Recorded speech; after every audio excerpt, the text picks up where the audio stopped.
aquest any la persona que li ha recaigut el Premi de la Pau de l'Associació d'Amics de Nacions Unides és una persona que l'hem vista treballar sobre el terreny, que hem coincidit amb ella durant molts anys en els territoris de Palestina, en els territoris a Gaza concretament. Dedicat a fer molt a favor de conèixer molt bé el món dels refugiats, coneix molt bé la situació de Palestina, ha lluitat per la instrucció dels refugiats de que el coneixement, l'educació, és una de les fonts principals per poder sortir del caos, de la indiferència i sobretot de la possibilitat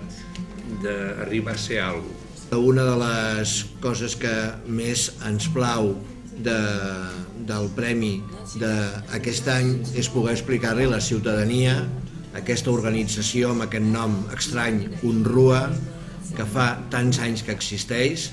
el Departament de Nacions Unides pels Refugiats Palestins, que des de l'any 49 està fent aquesta tasca. It's just a wonderful opportunity to be able to be here, to be accepting this very distinguished prize, and to be able to represent the Palestine refugees as well I can, after working with them for 10 years, and to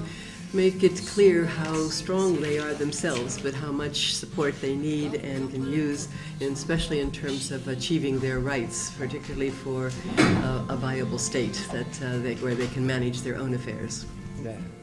Thank you very much.